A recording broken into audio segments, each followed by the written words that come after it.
Con un grito ahogado, Enid se apresuró a levantarse y se cubrió con las manos las ardientes mejillas. El señor Throckmorton, el señor Kinman, la señora Brown, Sally, una de las doncellas de la trascocina que tan a menudo había traído la comida, aquel portero de rostro duro que estaba en la entrada de la finca. ¿Cómo se llamaba? Harry. Y un desconocido al que nunca había visto hasta entonces, todos en hilera mirándoles fijamente, como si nunca hubieran visto a un hombre besar a una mujer. El señor Kinman estaba boquiabierto. ¿Cuánto tiempo llevaban allí? ¿Y por qué no los había oído ella subir la escalera? Como si no lo supiera, porque había estado experimentando el beso más delicioso, más exótico, más erótico que le habían dado en varios años.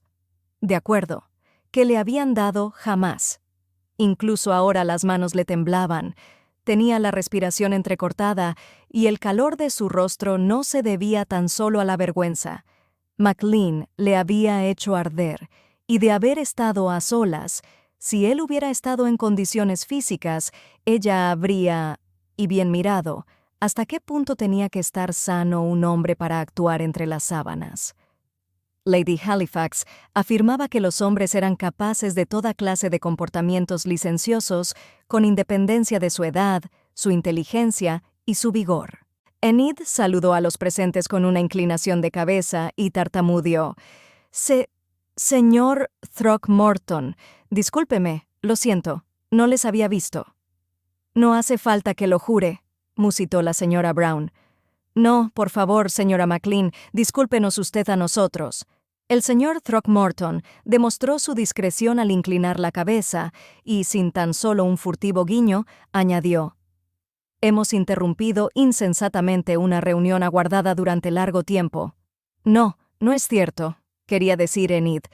«No he estado esperando a McLean en absoluto». No veía ninguna manera elegante de salir de aquel apuro, y cuando oyó el sonido de una risa indulgente desde la cama a sus espaldas, quiso volverse hacia McLean y darle una bofetada. Tal vez se había olvidado de las numerosas habilidades pugilísticas que ella aprendió en el orfelinato. Bueno, desde luego lo había olvidado, si era cierto que no recordaba nada, pero con gusto le refrescaría a ella la memoria. McLean. El señor Throckmorton se acercó a la cama, tomó delicadamente la mano enflaquecida del convaleciente y se la estrechó. «Nos tenías preocupados». McLean no parecía complacido porque un hombre tan importante abandonara todos sus asuntos para atenderle. Miraba con frialdad al señor Throckmorton, midiéndole con la vista antes de otorgarle su confianza. McLean tenía un descaro, pero eso Enid ya lo había descubierto antes. El señor Kinman se acercó entonces arrastrando los pies, un hombretón que parecía un niño demasiado crecido, y miró a McLean con una sonrisa en los labios.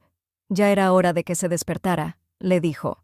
Quizá McLean no le recordaba, pero tal era el encanto sin adulterar del señor Kinman que McLean le devolvió la sonrisa. «Perezoso como un perro viejo y cobarde, así soy yo». El señor Kinman le dio un golpecito cauteloso en el hombro.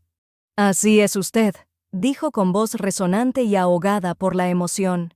Enid sintió un nudo en el estómago al constatar la importancia de McLean para aquellos hombres. Durante las últimas semanas ella se había concentrado en McLean en cuerpo y alma. Enfermo, inconsciente, herido como había estado, había sido suyo. Ahora estaba despierto, hablaba, él escuchaba, miraba a todos los demás. Ella había sido degradada al papel de cuidadora, lo que en realidad era, desde luego. Enid prefería ese papel. «Por lo menos no besa a los otros», se dijo, y enseguida su misma necedad le hizo ruborizarse. «¿Qué tal te encuentras?», le preguntó a McLean el señor Throckmorton, como si me hubieran apaleado y condenado a pasar hambre. McLean señaló a la doncella. «¿Es comida lo que hay en esa bandeja?» «Sí, señor». La señora Brown corrió hacia él, seguida por Sally. «Déjeme ponerle otra almohada debajo de los hombros y le daremos un caldito». ¡Caldo! No quiero caldo, quiero comida de verdad. Se había despertado en toda la extensión del término. La señora McLean Es quien tiene la última palabra en cuanto a lo que le conviene a su estado. La señora Brown se volvió cortésmente hacia Enid. ¿Qué dice usted a eso, señora McLean? Enid hizo un esfuerzo mental para desentenderse de sus emociones y volver a la vida práctica. Mira, ahora te daremos el caldo, y cuando nos cercioremos de que te sienta bien, empezaremos con alimentos blandos. El enfermo gimió. Me gustan mucho los melocotones. Mañana, le prometió ella, pero sin mirarle. No podía mirarle. Presumido, pagado de sí mismo. ¿Cuándo había aprendido a besar de aquella manera? ¿Y con quién? ¿Y por qué ahora tenía ella celos de alguna mujer sin rostro, cuando durante 8 años todo lo que le había pedido al destino fue que McLean permaneciera lejos, lo más lejos posible de ella? Se dispuso a ayudar a la señora Brown, que iba a erguir al enfermo en la cama, pero se vio suplantada por el señor Throckmorton y el señor Kinman, quienes ayudaron a la señora Brown sin esfuerzo. Enid observó mientras la mujer tomaba el tazón de caldo de la bandeja y llegó a la conclusión de que no la necesitaban y se alegró de ello. «Soy Throckmorton», se presentó, «y este es Kinman, mi mano derecha. Allí, junto a la puerta, está Harry, encargado de la portería, y ese hombre cruzado de brazos es Jackson. Le he contratado como tu ayuda de cámara para que cuide de ti y de tus prendas de vestir, te afeite y bañe como desees. ¿Una ayuda de cámara?» Enid miró a Jackson, quien se acercó a la cama y saludó con una inclinación de cabeza. Era un hombre de estatura y edad medianas, el cabello castaño, ligeramente cargado de espaldas, con gafas de montura dorada y las patillas más impresionantes que ella había visto jamás. Podría haber sido inofensivo, salvo por su aire de superioridad, que tantos ayudas de cámara consideraban una parte imprescindible de su naturaleza. Un ayuda de cámara. Los deberes de Enid desaparecían con rapidez. La joven se encaminó a la escalera, donde estaba Harry. «McLean se ha despertado», le dijo sin necesidad. «Así es». Harry no desviaba la mirada de la cama. «¿Se recuperará?» «Es demasiado pronto para saberlo», replicó ella, vacilante. «Pero sí, creo que sí. Si la pura fuerza de voluntad puede lograr tal cosa, se recuperará». «La fuerza de voluntad». Harry parecía escéptico. ¿Tanto significa eso? Lo es todo. He cuidado de muchos pacientes, y es su voluntad lo que los mantiene con vida más allá de su hora. La fuerza de voluntad es lo que les conduce a la recuperación. O la falta de voluntad es lo que les lleva a un final prematuro. De todos los hombres que he conocido, McLean es el que siempre ha tenido más entereza. ¿Entereza? ¿Stephen McLean tenía entereza? Nunca le habría reconocido. Harry la miró con sus notables ojos grandes y castaños. ¿Y usted? Enid se dio cuenta de que Harry no le gustaba ni confiaba en él lo más mínimo. Aquel hombre le miraba con una intensidad exagerada. Vestía de oscuro, era demasiado alto y tenía la rigidez enroscada de un muelle de acero. Su estatura, su fuerza, todo cuanto debería haberle convertido en un buen guardaespaldas, exudaba en cambio una leve vaharada de amenaza. Pero ella no le conocía. Desde luego el señor Kinman confiaba en él y, lo que era más importante, el señor Throckmorton. Y ella había sufrido últimamente demasiados cambios en su vida. Había dormido muy poco y se había preocupado en exceso. Debería recordar...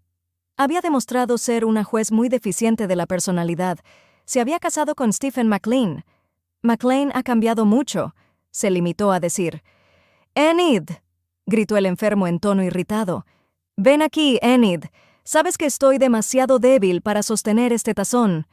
Ella le obedeció, pero que confesara tal debilidad le pareció muy sospechoso. Se aproximó. Los visitantes que rodeaban la cama se apartaron. Como si fuese un potentado oriental, se recostó en las almohadas. Con qué facilidad había pasado del estado de coma a dominar una sala llena de gente. Y estaba tratando de extender a ella ese dominio. Enid avanzó más despacio. Ardía en deseos de desafiarle. Él la miró con el ceño fruncido, le ordenó que le atendiera con la mirada. ¿Quién se creía que era? su marido. Pero no. Él sabía que la joven le había mentido. Le había dicho que no creía que estuvieran casados. Era su marido. Stephen McLean, reprobó jugador belaco, probablemente había cometido perjurio al afirmar que no recordaba nada. Stephen McLean había sido siempre la clase de hombre que preferiría decir una mentira cuando la verdad vendría al caso. Pero había algo en él, la breve exhibición de pánico, la furia irracional, que inclinaba a Enid a pensar que, por lo menos en esa cuestión, le decía la verdad. Enid tomó el tazón que le tendía la señora Brown y se sentó a su lado en la cama. Colocó el brazo por detrás de su cabeza y le acercó el tazón a los labios. Engulló el caldo con la misma avidez con que había bebido el agua y le dio el tazón a la señora Brown para que volviera a llenarlo. Alzó la vista para mirarla y entonces la deslizó por los reunidos. «Bueno, querida muchacha, ¿vas a darme unos golpecitos para que eructe?»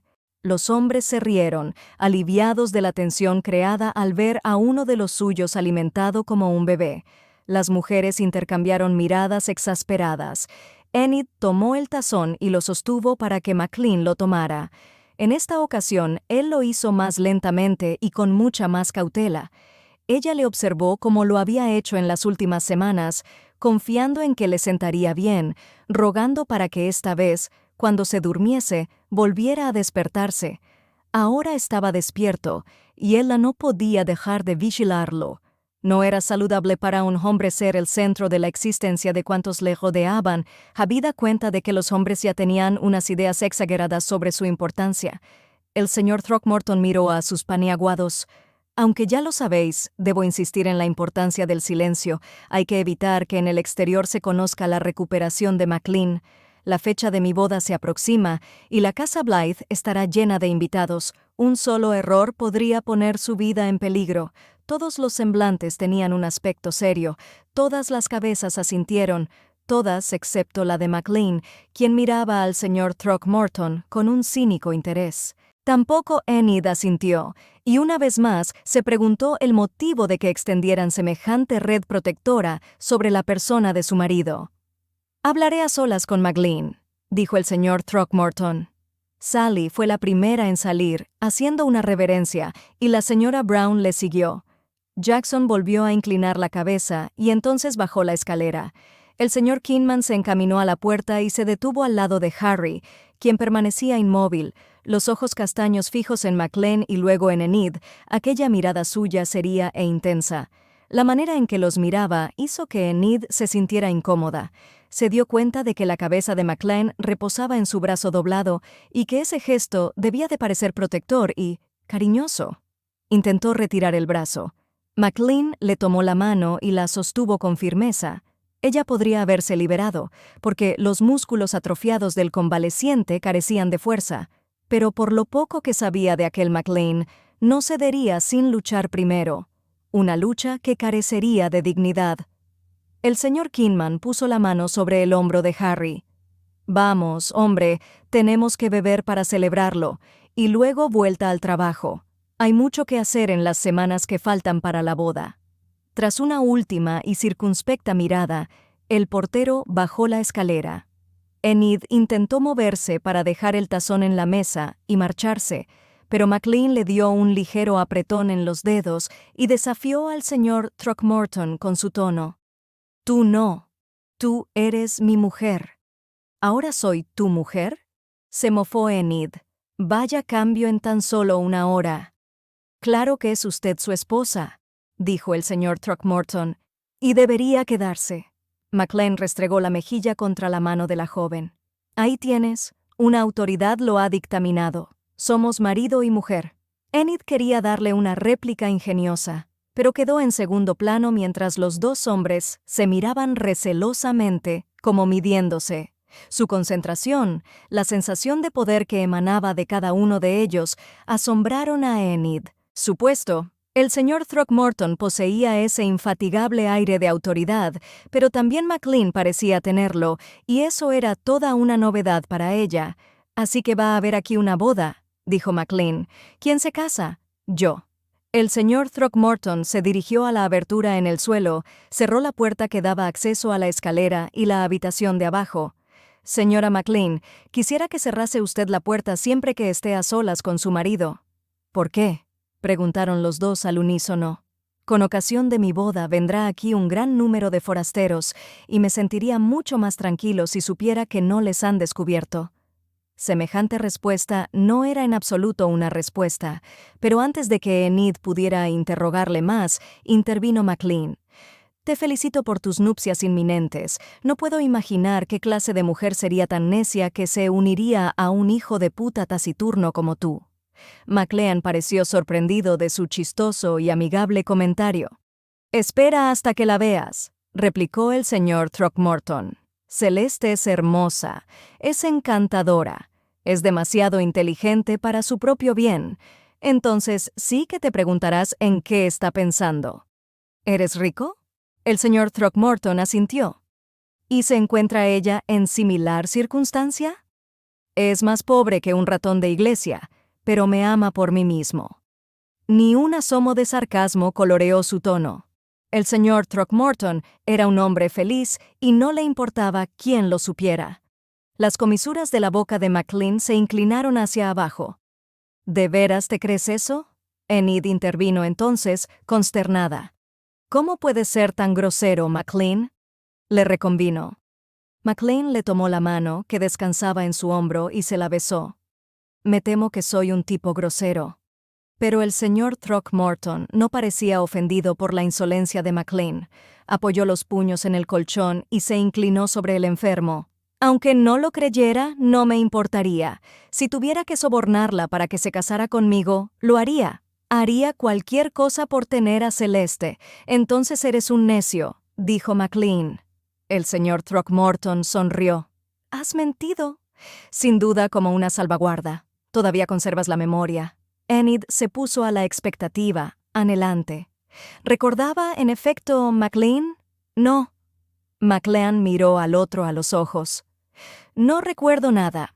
La esperanza se desvaneció una vez más y Enid exhaló un suspiro. Se hizo el silencio en la estancia. No un silencio como el que les había envuelto en la última quincena, sino un silencio reflexivo, un silencio precavido. Enid observaba a los dos hombres, preguntándose cómo reaccionaría el señor Throckmorton a la decepción y viendo que McLean aguardaba, en apariencia relajado. El dueño de la casa se enderezó. «Eres un hombre suspicaz», comentó. «Siempre lo has sido. Esa es una de las cualidades que atrajeron primero mi atención. Todavía lo soy, aunque no puedo decirte por qué». McLean alzó los ojos para mirar a Enid. Sobre todo cuando he tomado a una mujer tan flaca por esposa. La mirada del señor Throckmorton se desplazó de uno al otro. Por supuesto, ella me dice que estábamos separados. Sí, en efecto, lo estabais. El señor Throckmorton se alejó unos pasos. Tal vez esa sea la razón de tu cinismo. McLean cerró un momento los ojos, como si la excitación le hubiera fatigado. En un tono tan evasivo que llegaba a la sequedad, el señor Throckmorton replicó. Tuve que traer aquí a la señora McLean, con la esperanza de que revivirías para ella. Y así ha sido. Fue su dulce voz lo que me guió de regreso a la conciencia. El delgado rostro de McLean se arrugó al sonreír a la mujer, una sonrisa cortante como un cuchillo. Pero no me ha devuelto la memoria. El señor Throckmorton regresó al pie de la cama y asió la barandilla.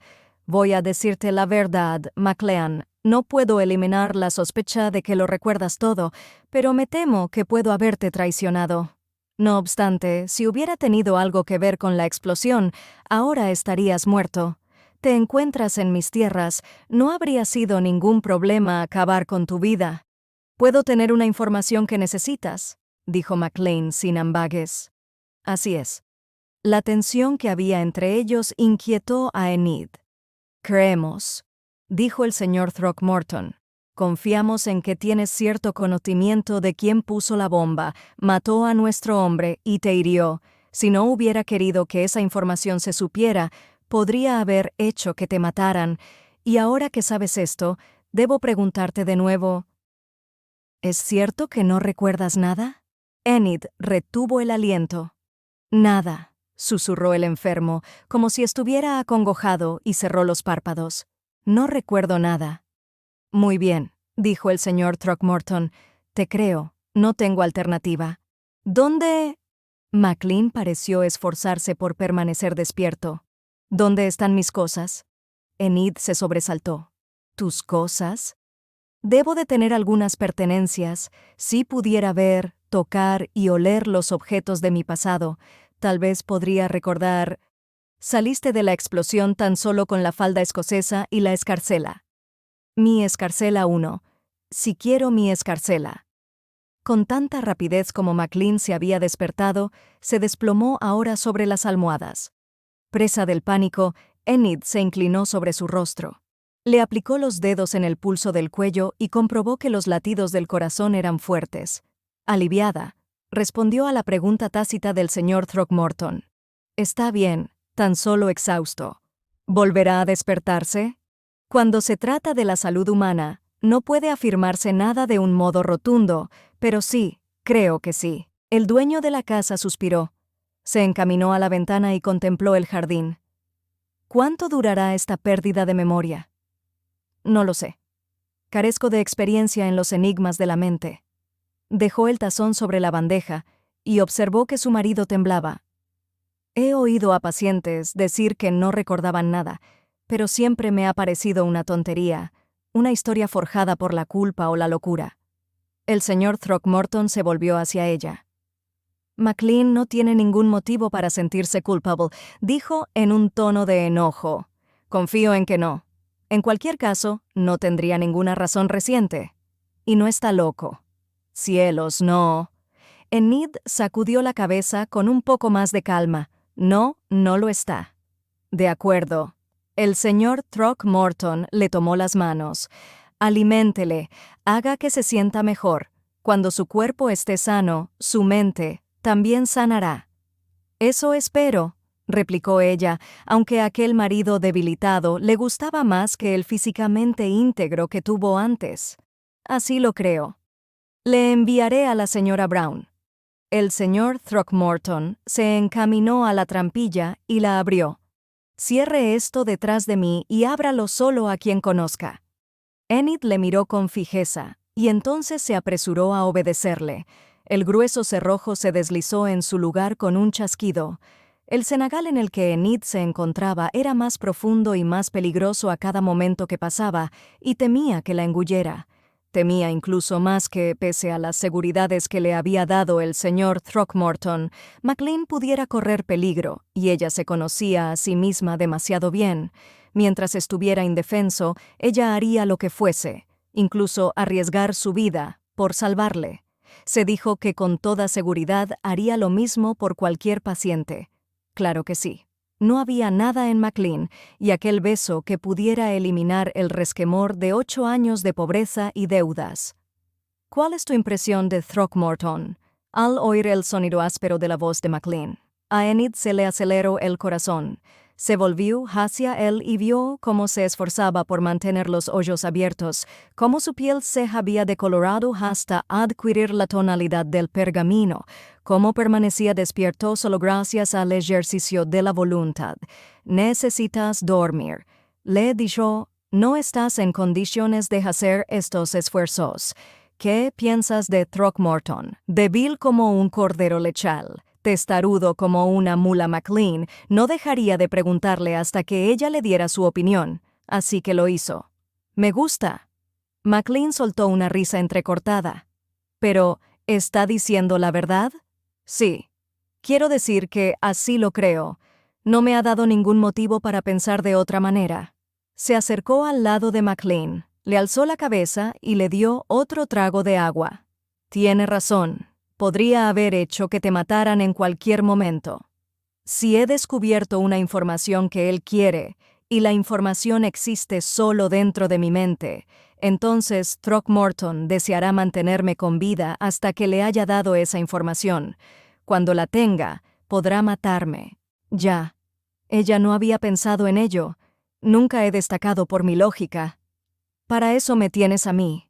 McLean cerró los párpados y su voz se hizo indistinta. Puede que Throckmorton no sea un aliado. Muy bien podría ser mi verdugo. Entonces es cierto que no lo recuerdas. Él sacudió la cabeza, sonriente. Sin embargo, Enid empezaba a comprender el laberinto de desconfianza y escepticismo por el que los dos erraban. Pero trabajo para el señor Throckmorton, y no recuerdas que soy tu esposa. No tienes una lógica tan mala, después de todo. Le dirigió aquella sonrisa cruel, cortante. También tú podrías ser mi verdugo. Se le cerraron los párpados. Y no puedo hacer absolutamente nada al respecto. Se quedó dormido. Ella permaneció allí, mirándole. La hinchazón de la cara había remitido, dejando la áspera estructura ósea, sin el acolchado de carne sana que la suavizaría. La piel tenía cortes y cicatrices, la delgada nariz se había vuelto ganchuda a causa de la fractura, tenía una barba rala, rubia y castaño rojizo, con algunas hebras grises. Sus labios. Al principio de la estancia de Enid en la casa los tenía agrietados a causa de la fiebre. Ella les aplicó ungüento y les devolvió la suavidad, aunque estaban pálidos. No iba a llegar tan lejos como imaginar otro beso, pero la forma de aquellos labios, su textura aterciopelada, la manera en que podían rozarle el cuello, el pecho, Bien, su textura aterciopelada le había procurado placer. Aún no reconocía a Stephen McLean, pero con el paso de los días, concentrada exclusivamente en el hombre que yacía en la cama, los viejos recuerdos se desvanecieron. Nunca volvería a parecerse al hombre con quien se casara, pero tal vez eso fuese bueno, pues él daba todos los indicios de querer, cosas que ella no estaba preparada para darle. La había besado, más importante aún, él le había devuelto el beso. El éxito de aquel beso se debía a que McLean la había tomado desprevenida. Sí, eso era. La había cogido por sorpresa, y su respuesta había sido más una reacción a los años de abstinencia que una auténtica pasión. Necesitaba recordar quién era él, qué había hecho, a ella y también a otras personas. A Stephen McLean nunca le había interesado decir la verdad o permitir a otros que retuvieran lo que era suyo. Se habían peleado por eso, y en muchas ocasiones él se había mofado de ella, le había dicho que era una huérfana que no comprendía la manera de vivir de quienes eran mejores que ella. Cuando aquel hombre recobrara la memoria, volvería a tener su irresponsable personalidad anterior. Ella lo sabía, ningún hombre cambiaba como McLean lo había hecho. Ella tenía que recordar eso porque si seguía siendo el hombre que había sido durante aquella breve hora, podría apasionarse por él. Ya había sufrido una vez a causa del enamoramiento y las consecuencias casi le habían hecho arrodillarse. La idea de volver a caer en la misma trampa le asustaba como no le había ocurrido en 8 largos años. Fijó la mirada en el hombre inconsciente, separó los dedos entrelazados con los de él y se apartó de la cama. Acosado en su sueño por terrores, él se estremeció y exhaló un gemido. Abrió los ojos y miró frenéticamente a su alrededor. Al ver a Enid, suspiró. «Quédate conmigo». Ella percibió la corriente subterránea de desesperación en su voz. No quería sentir lástima de él, no quería hacer promesas. McLean intentó erguirse sobre los codos. «Quédate», insistió. «Estaré aquí cuando te despiertes». Él le tendió la mano. Incapaz de resistirse, ella volvió. McLean le asió los dedos. Sin duda no había ningún daño en prometerle algo tan sencillo. «No me marcharé». Tranquilizado por esa seguridad, él se durmió. Esta vez se durmió de veras, pero incluso en su sopor se aferraba a ella. Enid exhaló un suspiro y con el pie acercó la silla de respaldo recto para sentarse.